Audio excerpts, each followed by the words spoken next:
A new report has revealed that members of Donald Trump's presidential campaign are reeling from an unexpected development. Many of them have been denied jobs in his incoming administration, despite previous promises. Campaign staffers, who worked tirelessly to secure Trump's election victory, had been assured positions in the administration, only to find that those promises were unfulfilled. These staffers, having dedicated months of effort to the campaign, were led to believe that they would have stable, higher-paying jobs for at least the next 4 years. Naturally, this prospect was met with excitement, especially given the uncertainty that often accompanies post-campaign employment. Many saw this as an opportunity to not only secure their livelihoods, but also to advance their careers in government service. However, it appears that those expectations were misplaced. According to the report, the hiring process for the Trump administration has been highly selective and deeply rooted in loyalty rather than competence. The allocation of jobs has followed a tiered system, with the top tier, comprising individuals like lawyers and high-profile campaign spokespeople such as Caroline Leavitt and Stephen Chung, receiving the first pick of positions. These individuals, having been closer to Trump and his inner circle, were granted prime roles in the administration. Meanwhile, the second tier of staffers, who were slightly lower in rank, were not even afforded the opportunity to apply for specific positions. Instead, they were instructed to submit resumes and list multiple roles they would be willing to take. This vague and nonspecific application process further highlights the administration's emphasis on loyalty over qualifications or expertise.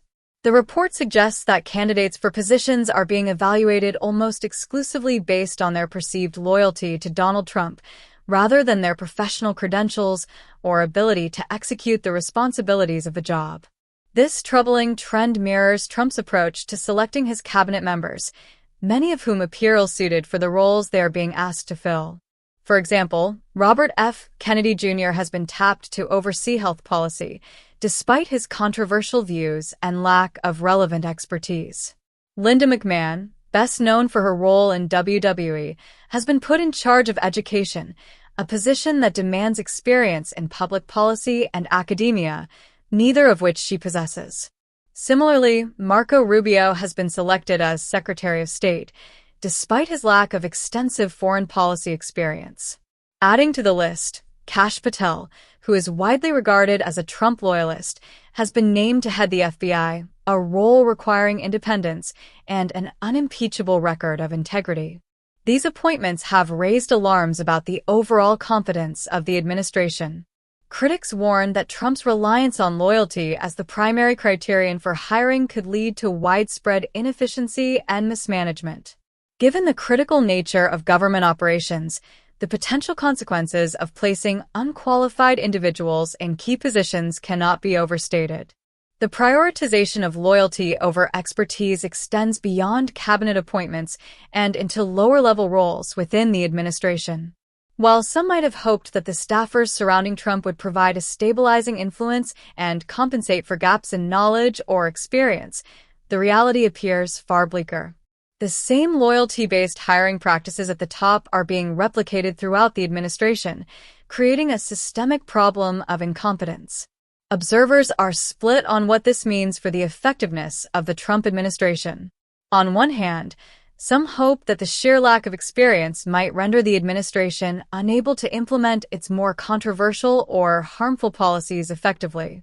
On the other hand, there is an equally valid fear that the combination of incompetence and ideological extremism could exacerbate problems, leading to disastrous outcomes for governance and policymaking. As for the campaign staffers who were promised jobs, many are left feeling betrayed and disillusioned. The lack of follow-through on employment offers has not only created economic uncertainty for these individuals, but also raised broader concerns about Trump's credibility and trustworthiness. This incident serves as yet another example of Trump failing to honor his commitments, further reinforcing his reputation for unreliable promises. These revelations are likely to add fuel to ongoing debates about Trump's leadership style and decision-making processes. Critics argue that the administration's hiring practices reflect a broader pattern of valuing personal loyalty over merit, a trend that could have serious implications for the country's governance.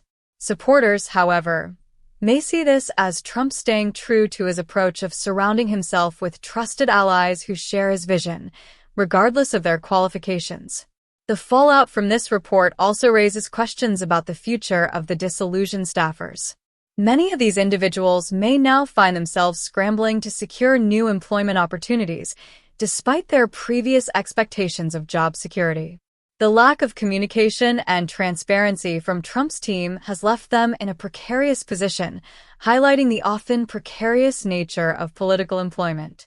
Ultimately, the decision to prioritize loyalty over competence represents a gamble, one that could either result in a dysfunctional administration unable to achieve its goals or a dangerously unqualified administration pushing forward policies without the necessary expertise to execute them properly. Either scenario poses significant risks, both for the staffers who are left behind and for the nation as a whole. As the administration continues to take shape, it remains to be seen whether these concerns will materialize into tangible problems. For now, however, the report paints a troubling picture of a government more focused on rewarding loyalty than on ensuring effective governance. It also underscores a deeper issue within Trump's leadership style, the tendency to value personal relationships and allegiance over qualifications and merit. The implications of this approach will likely be felt for years to come as the administration's policies and decisions begin to take effect. Whether these policies succeed or fail, one thing is clear. The staffers who worked to get Trump elected have been left out in the cold, their expectations dashed, and their futures uncertain. This development serves as yet another reminder of the unpredictability and chaos that often characterize Trump's leadership.